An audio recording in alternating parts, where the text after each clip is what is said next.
What's up, guys? Got a pretty cool set of questions that came in through the interwebs, through the social media.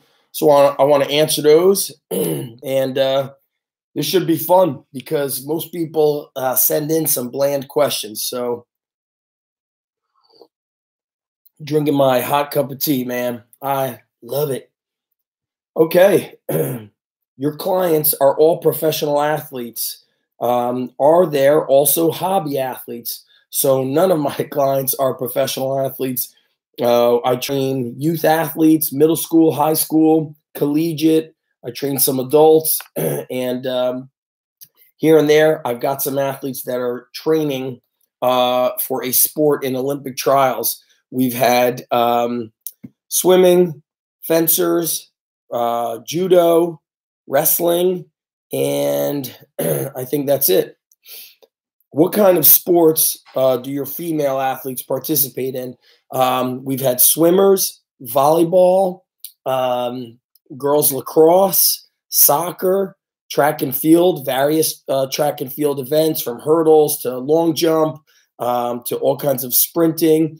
Trying to think what else. I think I mentioned soccer, softball, and right now the majority of the girls we train are swimmers and some of the hardest workers as well.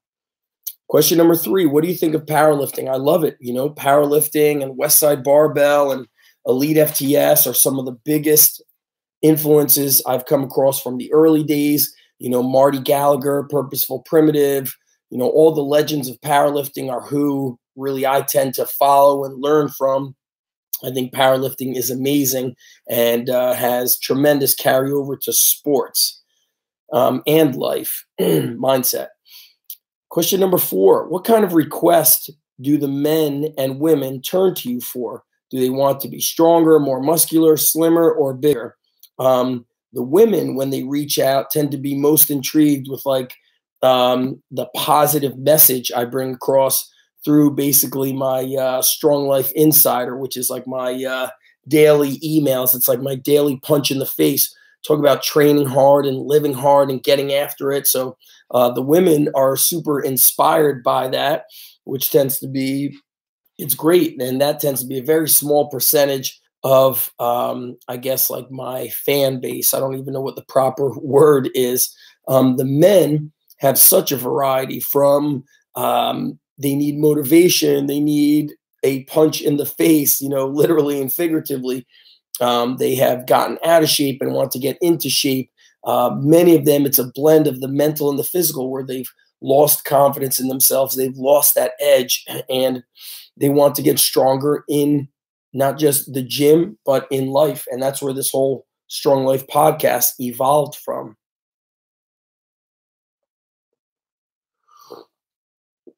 I think I was going to answer that question also. Let's see. The question that men tend to ask a lot, coaches, are, I get a ton of business questions, lots of business questions and training questions. And what's interesting is they frame it in such a way where they say, I went to such and such a seminar, but now they want to come to my gym for free. Or I purchased such and such's training course and I want your free information. So they want to pay the other people for the information, but they want it for free from me. So I'm doing something wrong, which is interesting. So the men want all things for free from me only after they've paid for somebody else's seminar or book. What kind of exercises do you offer to women who want to get in shape for summer? I think the key is if you have to get in shape for summer, you missed the most important factor, which is consistency and discipline. Because if we are always ready, we don't have to get ready. So I don't think the training has to be changed dramatically for women differently from men. I think the consistency in training, nutrition, and lifestyle is the key. And I think women should squat and bench and deadlift and do carries and do lunges and clean and press and calisthenics and sleds. I think they should do all of those things. But whether you're, a man or woman, you should be consistent and you should be disciplined. Have you got a system of strength levels? So I don't have a system, but I certainly have a coach's eye where I look at an athlete and I can see when they're moving a certain way. Let's say we have a new athlete and they're going through their introductory workouts, which I call phase one. I need to see certain levels of strength and more than anything, an ability to control the weight, to control their body, and the mental and emotional capability to handle stress. So when they get fatigued, do they maintain technique or do they break down and give up on technique? If they do that, they're still going to be staying in level one. So I look at not just the numbers. I don't look at just how much weight they lift, but how do they move and the mindset, the mentality, what happens to them while they're under even just a slight amount of muscular fatigue, aerobic, anaerobic fatigue, any kind of physical fatigue. I want to see how they manage that stress. What is the only advice you give to those whose health and fitness are important? I never give just one thing, but, piggybacking on what I said earlier is consistency in training and nutrition. Most people quit. They give up somehow, somewhere, and they lack the discipline, and then they can't follow through. Lack of consistency.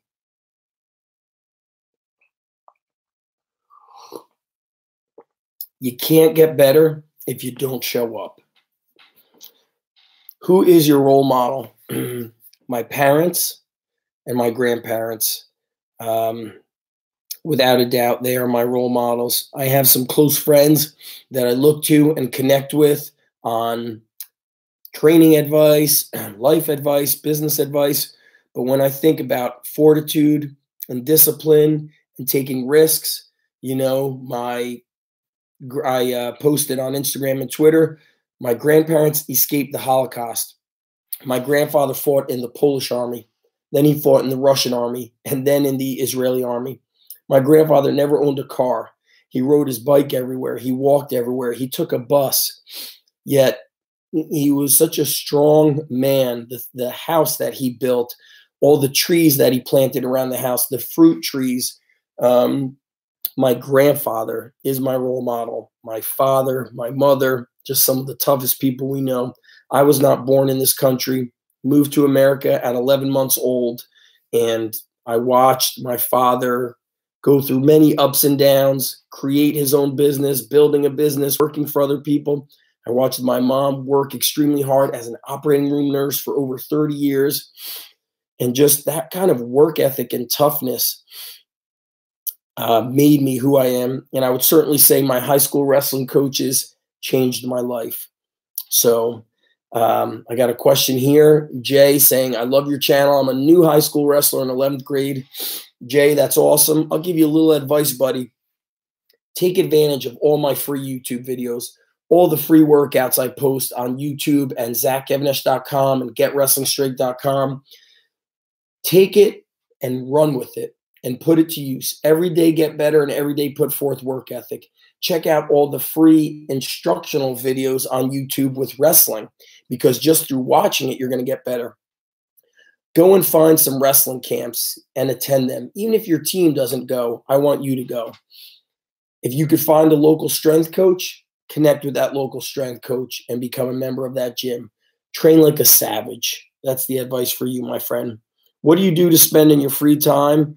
When I'm not working, I love being with my wife and kids. Bike riding, playing tennis, playing baseball, going out, fishing, mountain biking, and spending time with the people I love is the most important thing for me. So that's it, guys. 9 questions. This was awesome. I hope you guys enjoyed it. ZachEvanesh.com. Get on the Strong Life Insider. Subscribe over at ZachEvanesh.com. You'll see the Start Here button. And UndergroundStrengthCoach.com and Gladiator Strong on Train Heroic. Everything's over at ZachEvanesh.com. Links are below. Peace. Boom. Boom. Later, guys. Appreciate it.